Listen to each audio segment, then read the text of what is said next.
जय श्री कृष्णा दोस्तों। जीवन में हर किसी को कठिन समय का सामना करना ही पड़ता है।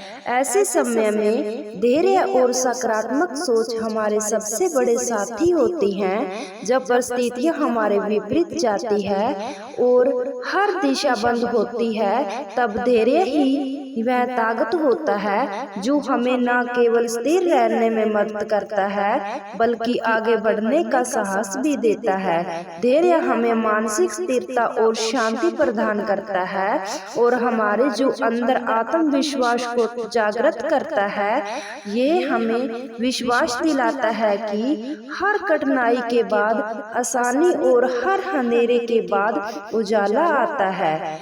इस संसार में कुछ भी भगवान की इच्छा के बिना कुछ नहीं होता और यही विश्वास हमें हर स्थिति में शक्ति प्रदान करता है। दोस्तों, मैं आज सभी को शुभकामनाएं देती हूँ कि भगवान श्री कृष्ण की प्रेरणा से प्रेरित होकर आप यहाँ तक आई हैं। ये आपके जीवन का सौभाग्य है। क्या आप श्रीमद् भागवत गीता के अमूल्य ज्ञान को सुनने और समझने का प्रयास कर रही हैं? ये केवल एक ग्रंथ नहीं है, बल्कि जीवन को नई दिशा देने वाला दिव्य ज्ञान है। यदि आप इस वीडियो को शांत मन पूरी एकाग्रता से अंत तक देखिएगा, तो ये आपके जीवन के लिए वरदान साबित हो सकती हैं। श्रीमद् भागवत गीता केवल धर्म और कर्म शिक्षाएं का मार्ग ही नहीं दिखाती, बल्कि ये हमें जीवन के हर पहलू को सुधारने के व दुखों से मुक्ति पाने का मार्ग भी प्रदान करती है। जो भी व्यक्ति भगवत गीता की शिक्षाओं को अपनाता है और अपने भगवान श्री कृष्ण के उपदेशों को अपने जीवन का हिस्सा बनाता है, वह हर चिंता और हर दुख से मुक्त होकर शांति और आनंद प्राप्त करता है। चाहे आपकी समस्या कितनी भी बड़ी ही क्यों न हो, गीता का ज्ञान हर समस्या का समाधान बढ़ने की मदद करता है। श्रीमद् भागवत गीता की 55 शिक्षाएं आपके जीवन की हर कठिनाइयों को सरल कर सकती है। आज हम आपके लिए भगवान श्री कृष्ण के दिए गए इन अमूल्य उपदेशों को लेकर यह विचार आपके मन को बेहतर बनाने के और हर दिशा देने के समान होंगे। ये अमृत ज्ञान हमारे हताश मन को भरता है, लेकिन फिर से ऊर्जा उमंग का संचार करता है। एक बूढ़े कबूतर ने बताया कि भाग्य और बुद्धि में बड़ा कौन है। प्राचीन समय में बूढ़ा कबूतर और नीलकंठ शिव मंदिर के पास एक वृक्ष पर बैठे थे। रोज उनका उठना बैठना वहीं पर ही होता था, मगर वह भोलेनाथ की पूरी श्रद्धा से भक्ति करते थे। एक दिन नीलकंठ और कबूतर दोनों बैठे हुए थे। नीलकंठ ने बूढ़े कबूतर से एक प्रश्न पूछा। कहा, ए मित्र कबूतर, भाग्य बड़ा या बुद्धि? तो कबूतर कहता है, मित्र, आपका ये प्रश्न बहुत ही दिलचस्प है, विचार करने योग्य है। आपके प्रश्न का उत्तर एक कहानी के माध्यम से मिलेगा। तुम शांतचित्त होकर बैठ जाओ, मैं तुम्हें कहानी सुनाता हूँ। नीलकंठ कहता है, ठीक है। शांतचित्त होकर बैठ जाता है। वह अपने दोनों कानों को बूढ़े कबूतर की हर बात पर लगा देता है और बड़े ध्यान से इस कहानी को सुनता है। बूढ़े कबूतर कहानी शुरू करता है और कहता है, हे मित्र, प्राचीन समय की बात है। एक बार ब्रह्मदेव जी का दरबार लगा हुआ था। सभी देव बैठे हुए थे। भाग्य और बुद्धि भी वहीं थे। ब्रह्म जी दरबार में बैठे बैठे बात करते करते भाग्य और बुद्धि की नोक झोंक शुरू हो गई। जब ये बहस काफी बढ़ गई तो भाग्य कहता है, जो काम मैं करता हूँ वह ये बुद्धि नहीं कर सकती। बुद्धि बोली, मूर्ख मत बनो। जब मैं किसी का साथ छोड़ देती हूँ तो वह आदमी पागल हो जाता है, तो वह मृत्यु को प्राप्त हो जाता है। तुम कितना भी उसे साथ दे दो, लेकिन मेरे बिना वह कुछ भी नहीं कर सकता। भाग्य बोला, अरे मूर्ख बुद्धि, तुम नहीं जानती, जिसका साथ मैं छोड़ देता हूँ फिर तुम चाहे कितना भी उसके साथ रहो, उसका भला कैसे हो सकता है। जब मैं यानी उसका भाग्य ही उसके साथ नहीं रहूँगा तो वह कभी भाग्यवान या धनवान कैसे हो पाएगा। नहीं, ऐसा कभी भी नहीं हो सकता। भगवान ब्रह्म के दरबार में दोनों से ही वाद विवाद बढ़ता चला गया। दोनों एक दूसरे से झगड़ने लगे। बुद्धि कहने लगी, मैं बड़ी हूँ और मैं ही श्रेष्ठ हूँ। भाग्य कहने लगा, नहीं, तुम मुझसे बड़ी कैसे हो सकती हो, मैं बड़ा हूँ और मैं ही श्रेष्ठ हूँ। तभी ब्रह्मदेव ने दोनों को बहस करते हुए देखा था और मन ही मन सोचा, भाग्य और बुद्धि दोनों महान देवता हैं। ये दोनों इस दुनिया के शक्तिशाली और प्रभावशाली देव हैं और ये आपस में इस तरह झगड़ रहे हैं जो ठीक नहीं है। इसका फैसला तो मुझे ही करना होगा। ब्रह्मदेव ने बुद्धि और भाग्य से पूछा, तुम झगड़ा क्यों कर रहे हो। भाग्य कहने लगा, ब्रह्मदेव, मैं जिस मनुष्य का साथ छोड़ देता हूँ वह मनुष्य क्या कर सकता है। वह अपना सारा जीवन गरीबी और दृढ़ता में गुजारता है। वह आपके जीवन में कभी भी खुश नहीं रह सकता। इतना सुनते ही बुद्धि बोल उठी, नहीं ब्रह्मदेव, भाग्य झूठ कह रहा है। जब मैं किसी का साथ छोड़ देती हूँ तो भाग्य चाहे उस मनुष्य का जितना भी साथ दे वो कुछ नहीं कर सकता। बुद्धि ही मनुष्य तो मृतक के समान हो जाता है।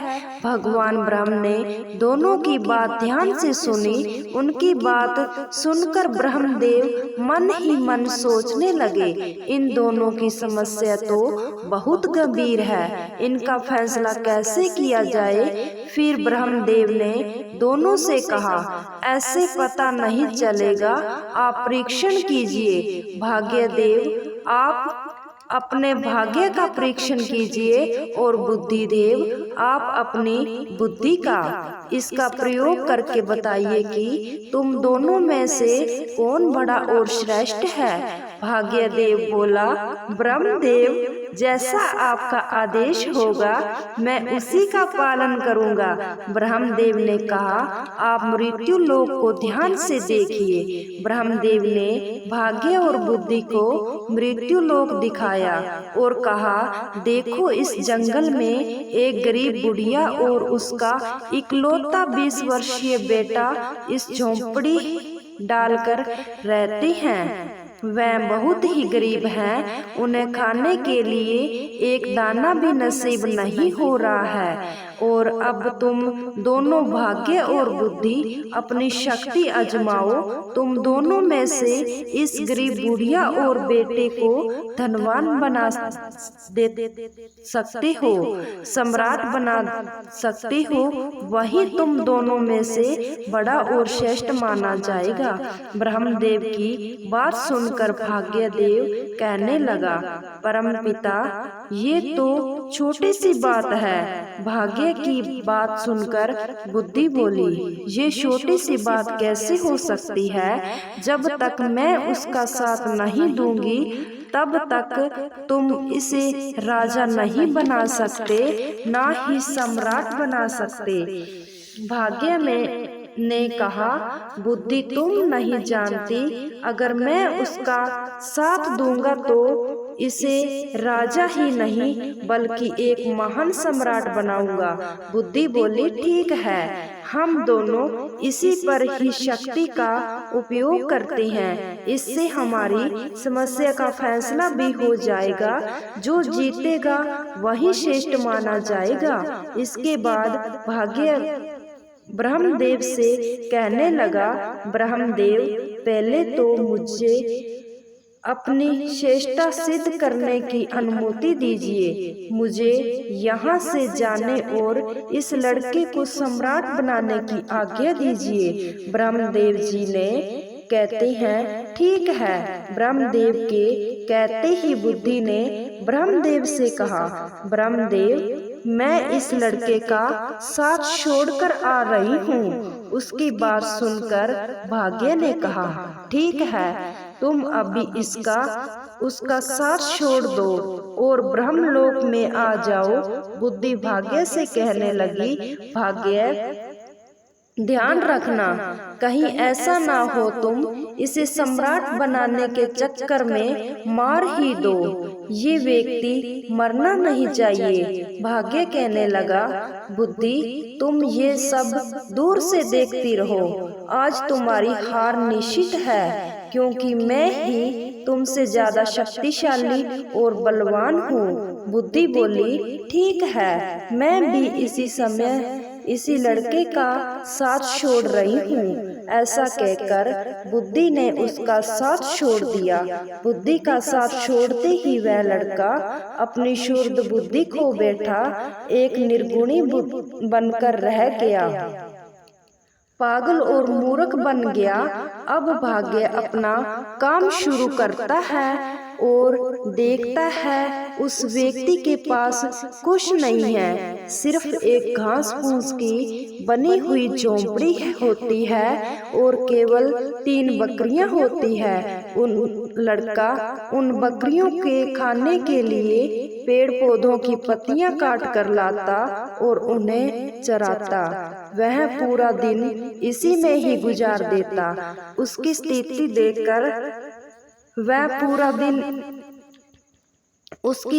देखकर भाग्य सोचता है कि ना तो इनके पास रहने के लिए घर है और ना ही पहनने के लिए अच्छे वस्त्र हैं और ना ही इनके पैरों में पहनने के लिए जूते हैं। मैं इसका साथ दे रहा हूँ और इसे राजा ही बनाकर रहूंगा। भाग्य ने पासा पलटा। जिस रास्ते में वह चौराहा निकला रहा था, उसी रास्ते में भाग्य ने एक सुंदर सोने के जूतों की जोड़ी रख दी। लड़के का ध्यान उन जूतों पर गया और उन्हें पहचान नहीं पाया कि ये सोने के जूते हैं। उसे तो बस पैरों में पहनने के लिए जूते ही चाहिए थे, इसलिए वह सोने के जूते पहन लिए और सोचने लगा, चलो जूते तो मिल गए, इससे मैं बहुत समय तक काम चल जाएगा। अब जंगल से चारा लाते और बकरियों को चराते समय मुझे कांटे नहीं लगेंगे और उन जूतों को पहनकर वह घर आ जाता है। प्रतिदिन उसकी यही दिनचर्या चलती रहती है। वह जंगल में बकरियों को चराता और जंगल में पेड़ पौधों की पत्तियां काट कर लाता और बकरियों को चराता रहता। दोस्तों, उसकी माता की बुद्धि भी समाप्त हो गई थी, क्योंकि बुद्धि उसे भी छोड़कर चली गई थी। भाग्य ने तो उसे चरवाहे खूब साथ दिया, लेकिन उसके जीवन में कोई बदलाव नहीं आया। भाग्य सोचने लगा कि मैंने तो इसे सम्राट बनाने का संकल्प लिया है, परंतु ये तो मुझे मूर्ख या पागल दिखाई देता है। इसका व्यवहार तो पागल मूर्खों की तरह हो गया है। ये देख बुद्धि ने भाग्य से कहा, क्या तुम नहीं जानते मैंने उसका साथ छोड़ दिया है। जब मैं किसी व्यक्ति का साथ छोड़ देती हूँ तो वह ऐसा ही व्यवहार करता है। भाग्य बुद्धि से कहने लगा, मैं भी देखता हूँ तुम क्या कर सकती हो। अब तुम भी देखोगी मैं क्या कर सकता हूँ। उस देश के नजदीक ही देश है जिसका राजा चंद्रसेन था। उसका एक सौदागर था।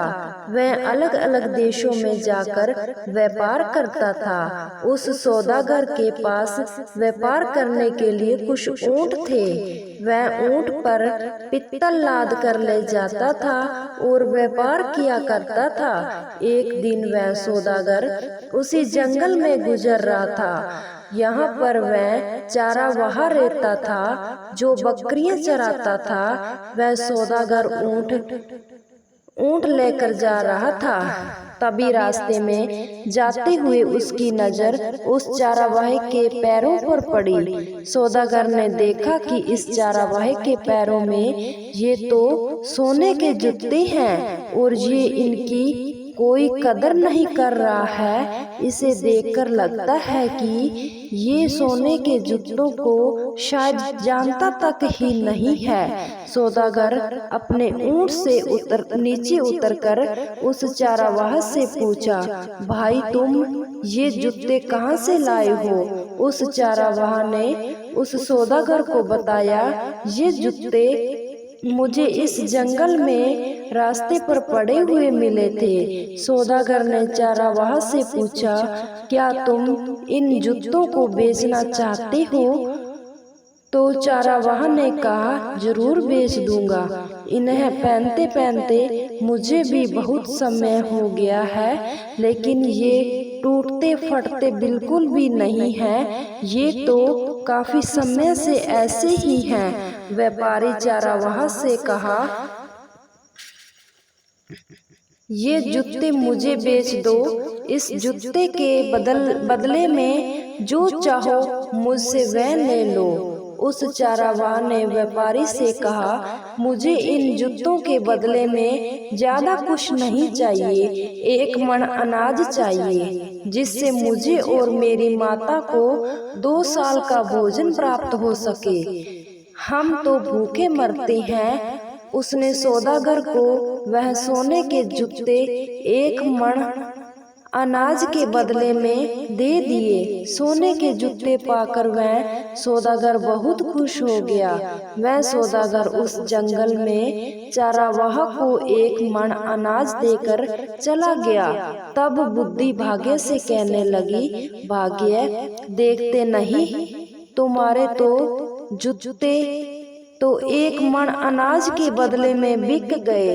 तुम समझ रहे हो ना, तुम्हारे सोने के जूते तो 1 मन आटे में जा रहे हैं। भाग्य ने बुद्धि की बातें सुनकर कहा, बुद्धि तुम चिंता मत करो। मैं जिसका साथ देता हूँ उसे कोई भी नहीं राजा बनने से रोक सकता।